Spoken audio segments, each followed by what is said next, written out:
So in this first video, we are going to lay the foundations for the next video where we talk about comparative advantage and gains from trade.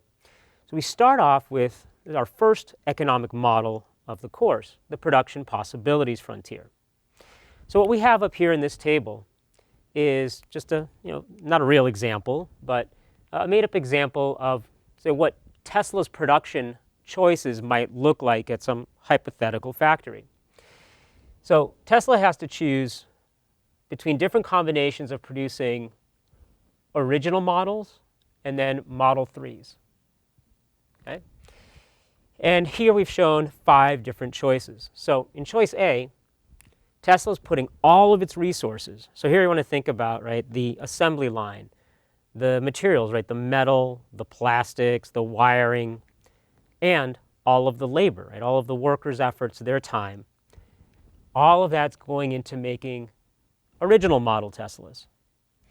If they do that, that means they can produce 80 original models. And of course, that means they're not producing any Model 3s. In choice B, they can take some of those resources and make 20 Model 3s. But in doing so, the production of original models drops from 80 down to 60. Moving to choice C, here they're increasing production of Model 3s from 20 to 40, which further reduces production of original models down to 40. And we keep going until we get to point E. At this point, Tesla's putting all of its inputs into making just Model 3s. And at that point, they can make 80 Model 3s, and of course, they're not making any original models.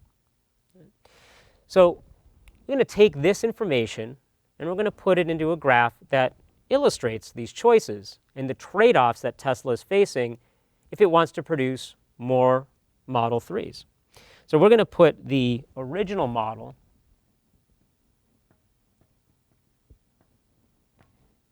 up on the y-axis.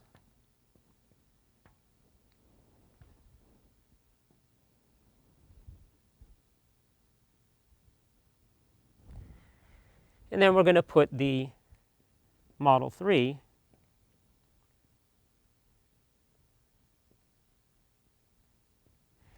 on the x-axis. So let's start with point A. At point A, here we had 80 and 0. Right? So 80 and 0. Then, when we moved to point B, we're out at 60 and 20. And then we're going to go to 40 and 40, 20 and 60, and then all the way down here too.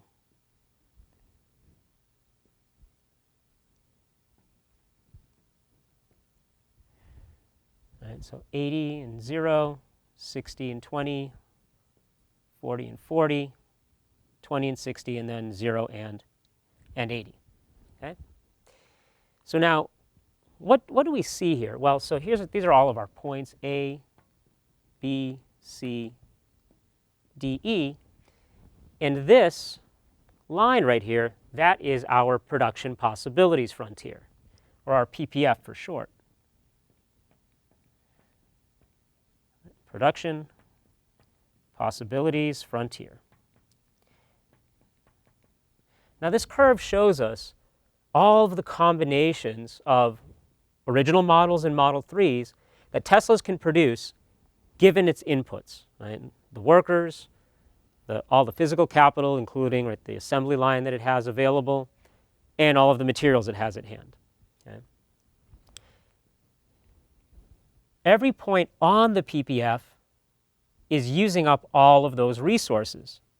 Now, points inside the line are feasible, but let's say that we pick, to follow the example in the book, we'll do 30 and 10. Okay? So in your book, this is labeled as point F. Okay? Well, point F it's achievable, it's feasible, right? Tesla has the resources to produce at point F, but it's not efficient, right? Because given its inputs, Tesla could produce up at a point like C, where they're getting, instead of 30 original models and 10 Model 3s, they could get 40 of each, right? So they could produce more of each model. And they don't have to give up anything in order production of one model to get more of another. So F is feasible or attainable, but inefficient. Now, Tesla would love to produce out somewhere, say, like G, which is at 60 and 50.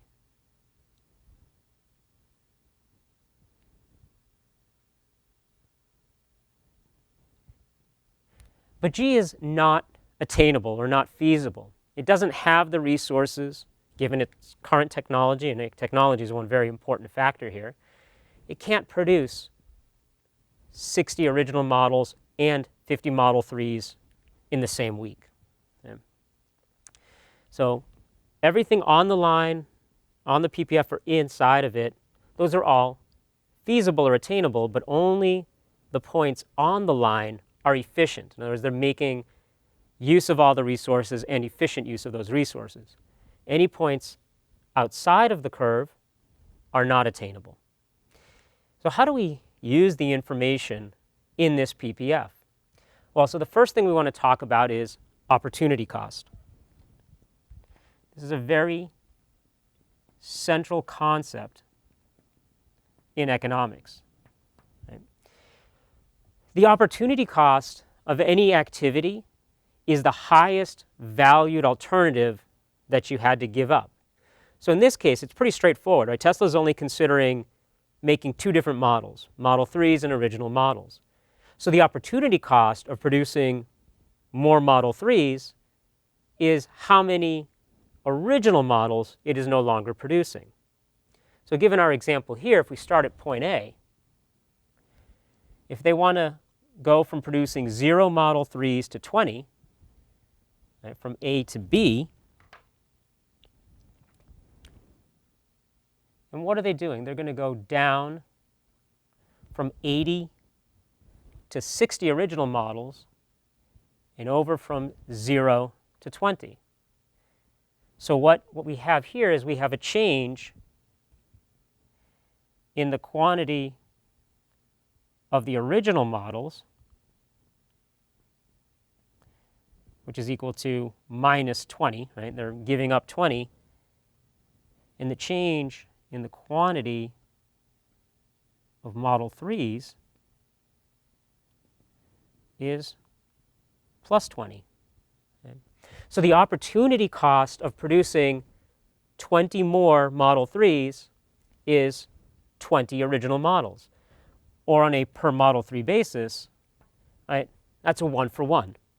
I like to think of opportunity cost as what are you giving up divided by what you're getting, right? Which is how I've written it here.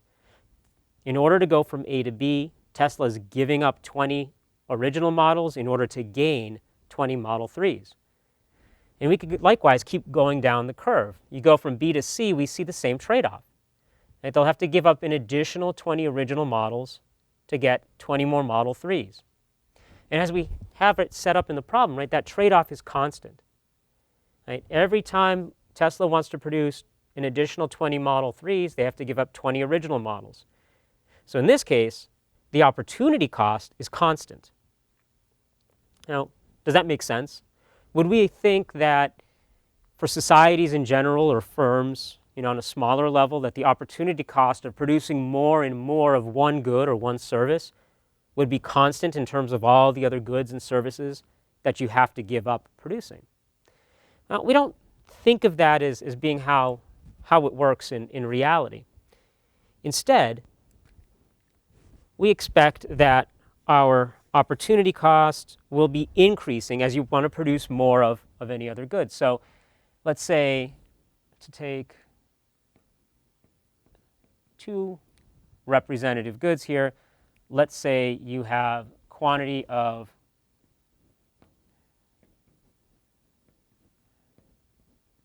new rock songs produced in any given year. Or if you don't like rock, if you're into hip-hop, say hip-hop songs, whatever genre you like. And on the x-axis, we'll have the quantity of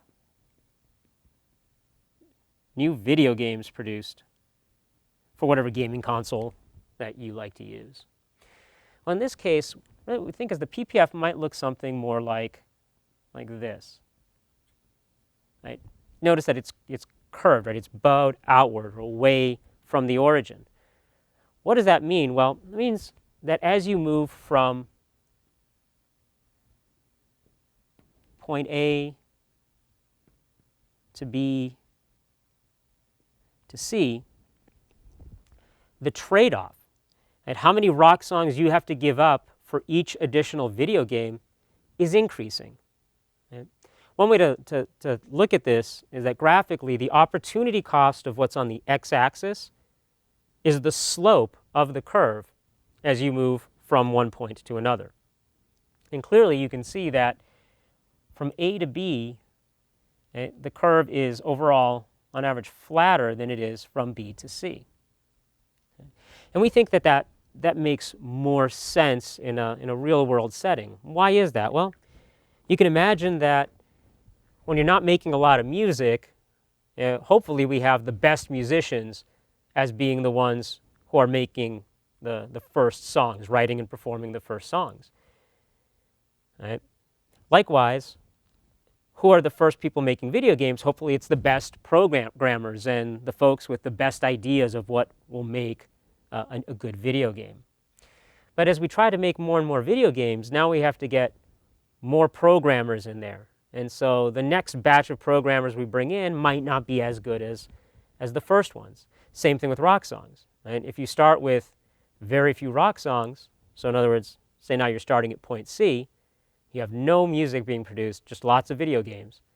As you want to start producing more and more rock songs, you're going to go down to where you have, say, not as good a musician, not as good songwriters writing music. They're not going to be as productive. In fact, some people will tell you that maybe the music industry has gotten so large and that's why the average quality of music isn't that great these days. That, of course, is a value judgment, not something we can answer using economic analysis.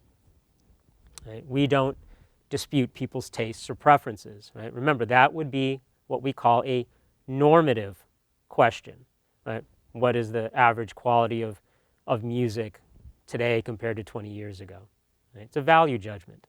It's not a positive question or a positive analysis, right? A question about what is. Now, how might changes in, say, technology affect our PPF?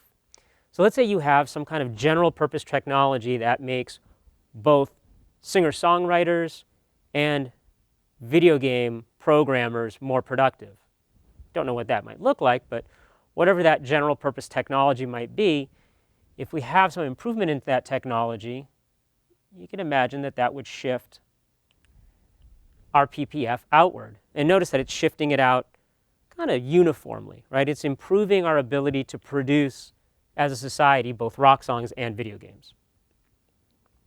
On the other hand, if you had some kind of improvement, say something that made it easier to code, right? In that case, maybe a simpler programming language or something where a lot of it is canned, so you don't have to code everything line by line, and that's easy for more people to use. Well, in that case, that technology would shift us from our original PPF maybe to something like this, right?